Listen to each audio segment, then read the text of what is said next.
All right, Shalom, Israel, Shalom, Shalom. This is Brother Wariala. This is my channel, Rise Up Israel. First and foremost, I would like to give all honor and glory unto the Most High God, Yahweh, by Shema Mashiach Malak Yahushai. This is a quick video on is money the root of all evil, right? So, pretty much anywhere you'll go, people will say money's the root of all evil. Money's the root of all evil, right? At least they used to say it, right? And that's not entirely true, right? That's not really true at all. Money is not the root of all evil. You see all throughout the scriptures that money is actually a defense and it's something that could help, right? But let's grab this real quick. And let's go to Ecclesiastes, Salakia. Ecclesiastes chapter 7 and verse 12, right? And it says this. Okay, for wisdom is a defense and money is a defense, right? So wisdom is a defense and money is a defense, right? So we understand that according to the scriptures that money is how could something that's considered the root of all evil still be considered a defense? Consider that. Money is the root of all evil, but money is also a defense. What is it defending us from? What is it? Is it a good thing? What does that mean, right? So money is a defense, but the excellency of knowledge is that wisdom giveth life to them that have it, right? So we understand that wisdom is chief among all these things, and it's very important, right? But let's grab something else real quick, Salakia. Give me 1 second. Okay. Let's grab this real quick. And we can stay in Ecclesiastes. And Ecclesiastes 10, right? And verse 19, it says this. A feast is made for laughter, and wine maketh merry, but money answereth all things. So not only is money a defense, money also answers all things. So are we going to say that having a lot of money is now a bad thing if money answereth all things? You know, plenty of people don't understand that money is, having money is a great tool for success, investments, protection. Chiefly we go to the Most High, but money is very important to helping us in our everyday walk in life. You know what I'm saying? Imagine having a bunch of issues that you have, whether it may be issues with work or family or just everyday to day life. Now imagine handling that with no money. You see what I'm saying? That just makes life 10 times harder, right? But now imagine having it with money. You see what I'm saying? So it's always important to understand that money itself isn't all. There's nothing really wrong about money in itself, right? Here's the problem, right? People become the problem. Salakia. It's like what people say with guns. Guns kill people. No, people kill people, right? It's been the same problem. It's always been. Salakia.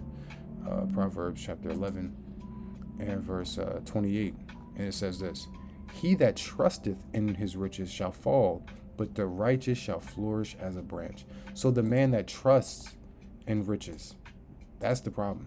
If you trust in your riches, if you care about riches more than everyone else, you see what I'm saying? And it's always something that, we always got to keep in mind that,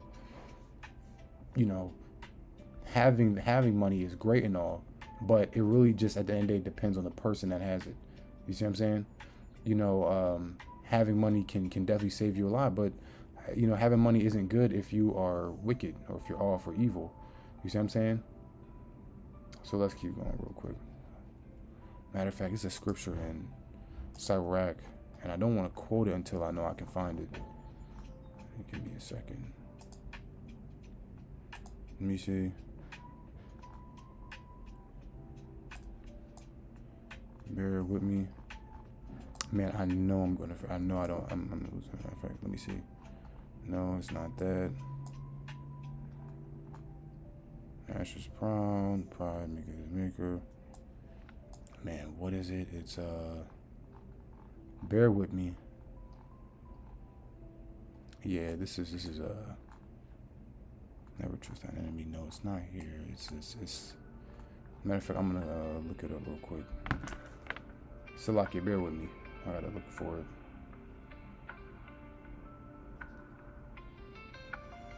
Okay, bear with me. It's riches are not. Matter of fact, I'm not gonna say it. Give me 1 second.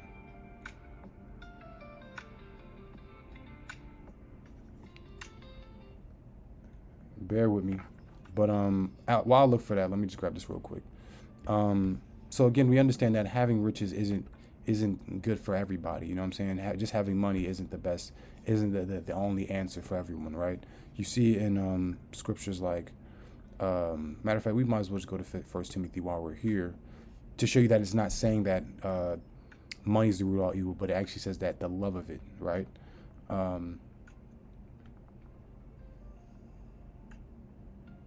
Okay.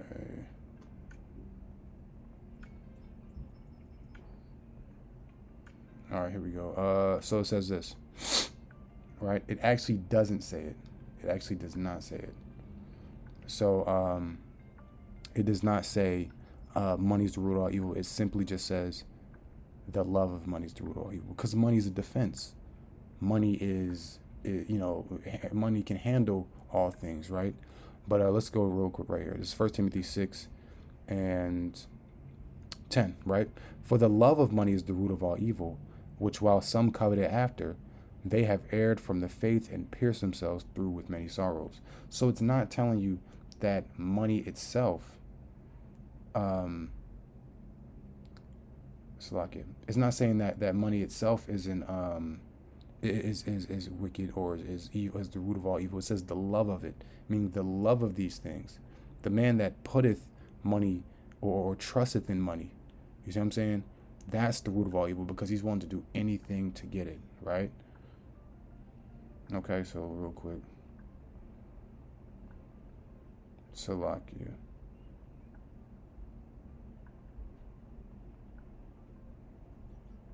All right, let's keep going. So actually, let's go a little earlier than this, right? Still looking for that verse. Give me a second. Let's look a little earlier in this verse to get the context, the full context, right? What does it say? It says, "For we brought nothing into this world, and it is certain that we can carry nothing out." We must keep this on our mind. Keep this in consideration when thinking about money, right? And having food and raiment, let us be therewith content. But they that will be rich fall into temptation. What? So the people that are rich, they often fall into temptation, and they snare and into many foolish and hurtful lusts, which drown men in destruction and perdition. So it's the temptation. You're highly likely to get tempted more when you're rich, when you have money, right? And then it gets to the point where it says, "For the love of money is the root of all evil," because once you have this money, you're willing to do anything to get it, right? So let me see, Salakia.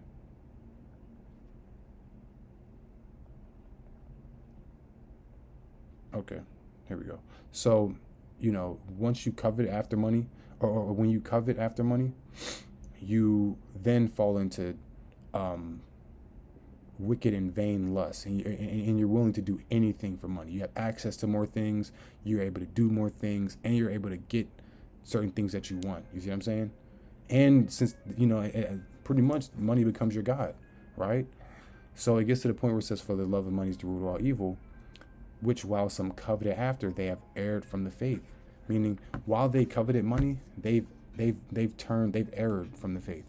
Meaning that they've left the faith, right? And pierced themselves through with many sorrows, right? So let's keep going real quick.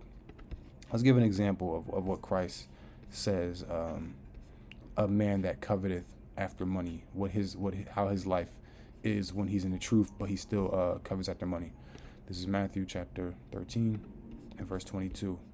And it says this: "He also that receives seed among the thorns is he that heareth the word, and the care of this world and the deceitfulness of riches choke the word. So the deceitfulness of riches, because riches can be deceitful, they choke the word, and he becometh unfruitful. Right? A man that puts the world on his that puts the ways of the world and money and finances above the Most High is a man that's going to fall. It's going to the truth doesn't become profitable to him anymore. Because why do I need to follow the truth or follow this discipline when I'm rich? I don't need the kingdom of heaven. I'm already rich. I have everything I need, right? And that's when you see scriptures where Christ talks about it is more likely to go through the head of a needle than to enter into the kingdom of heaven. You see what I'm saying? So we see these things. We see this all throughout the scriptures, right? Let's grab this real quick in Matthew 9, since we're already here. Matthew 19, I mean. Matthew 19 and 24. And it says this. I'll start 23. Then said Jesus unto his disciples, verily I say unto you, that a rich man shall hardly enter into the kingdom of heaven. Right? And again I say unto you, it is easier for a camel to go through the eye of a needle than for a rich man to enter into the kingdom of God. Why does he say that? Why does he say that? You see what I'm saying? Because what was the issue with the man?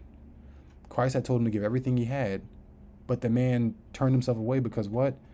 The young man heard that saying, he went sorrowful for he had great possessions, because he had a lot of tangible things in the earth.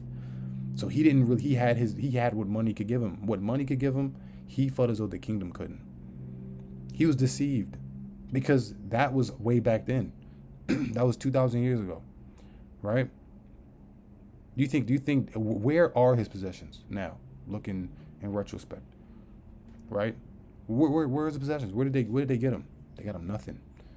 You see what I'm saying? And who knows if he's going to be resurrected unto righteousness or wickedness? Who knows what's going to happen with him?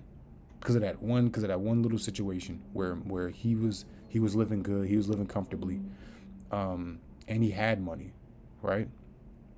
But now that means nothing. You see what I'm saying? I guarantee you the riches he had then means nothing now, right? And let alone in the kingdom. You know what I'm saying? So let's grab real quick another precept real quick in Proverbs, and then I'm gonna shut out.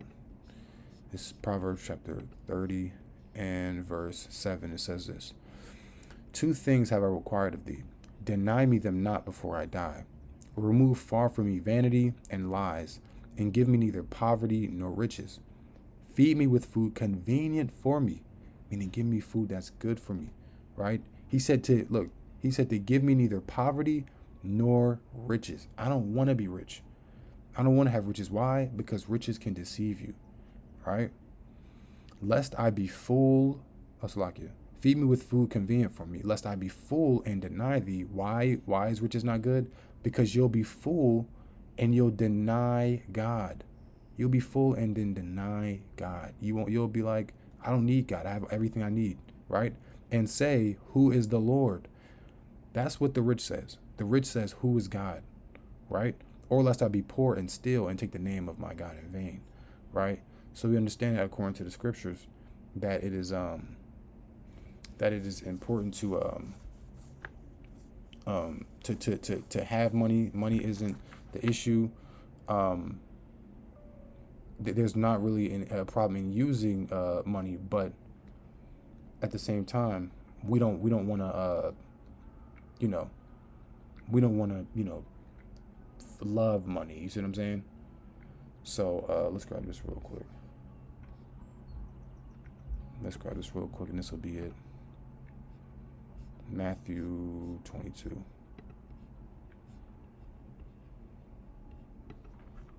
Okay. Matthew chapter 22 and verse 19.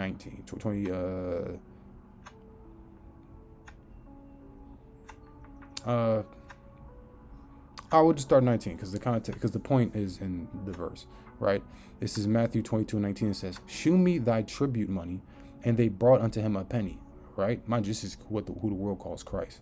This is what he says. And he saith unto him, whose is the image and superscription? They said unto him, Caesar. So he gave him a penny. He asked, whose image is this? And they said unto him, Caesar's. Then saith he unto them, render therefore unto Caesar the things which are Caesar's, and unto God the things that are God's, right? Because what money is, especially, and this is so relatable to the Black American today, because back then, you know what they would have done with the dues they have today? They'd have had that superscription, that image of Caesar on that penny, and they would tattoo it on their face, like our people do now. You see what I'm saying? But Christ is telling you that those things that are Caesar's, let it render unto Caesar, and unto God the things that are God's, right? So what are God's? We are God's. Our body belongs to God. Our body does not belong to Caesar's penny. You see what I'm saying? So we must keep these things in mind, that although having money isn't necessarily a bad thing, it can lead to it could lead to great wickedness if you use it wrong. You see what I'm saying? Let's grab this real quick, and I'll grab this is Luke 16 and verse 9, and it says this, right? And I say unto you, make to yourselves friends of the mammon of the unrighteousness, that when ye fall, that they may receive you into everlasting habitations, right? So understand that having riches isn't necessarily a terrible thing, right? So it's good to have money, right? And the word for mammon is like riches, right? Or treasure, okay? Let's keep going. Okay. When you fall, he that is faithful in that which is least is faithful also in much, and he that is unjust in the least is unjust also in much. If therefore ye have not been faithful in the unrighteous mammon, who will commit to your trust the true riches? Wow, that's cold right there, man. If you can't be trusted with money, how can you be trusted with the real riches, right? And if you have not been faithful in that which is another man's, who shall give you that which is your own? Yeah. Then it goes on to tell you this: no servant can serve two masters, for either he will hate the one and love the other, or else he will hold to one and despise the other. You cannot serve God and mammon, right? So you can't serve God and mammon, and that's the point with the whole money thing, right? Yeah, you may have money. Yeah, you may want to obtain money, and there's nothing wrong with that. Not at all. There's nothing wrong with having riches or making a good, bit of money for yourself. But there is a problem when there is a problem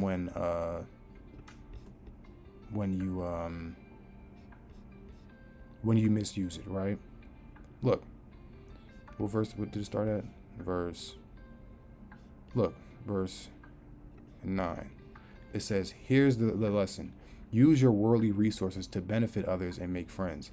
Then when your possessions are gone, they will welcome you to an eternal home. If you are faithful in little things, you will be faithful in large ones. But if you are dishonest in little things, you won't be honest in greater responsibilities, right? If you are untrustworthy about worldly wealth, who will trust you with the true riches of heaven? And if you are not faithful with other people's things, why should you be trusted with things of your own? No man can serve two masters, for you will hate the one and love the other, right? You will be devoted to one and despise the other. You cannot serve God and be enslaved to money, right? So it's telling you that there's a point. You see what I'm saying? Having money, and it was pretty much the rich man, right? It was a story of a rich man. Later on, there's two separate parables of a rich man, but this is talking about, being trusted with money. But Lord willing, us edifying video through the Spirit. May that show you not to trust in riches, but to trust in the Most High God. But you can still obtain riches and have money and live a pretty, decent life while in captivity. And most importantly, may the Most High have mercy, right? So Lord willing, us edifying video through the Spirit. Call Yahweh, Bashem, Hamashiach, Malak Yahushua, the Wada, but now Yahweh. Amen. Shalom. Shalom. Shalom.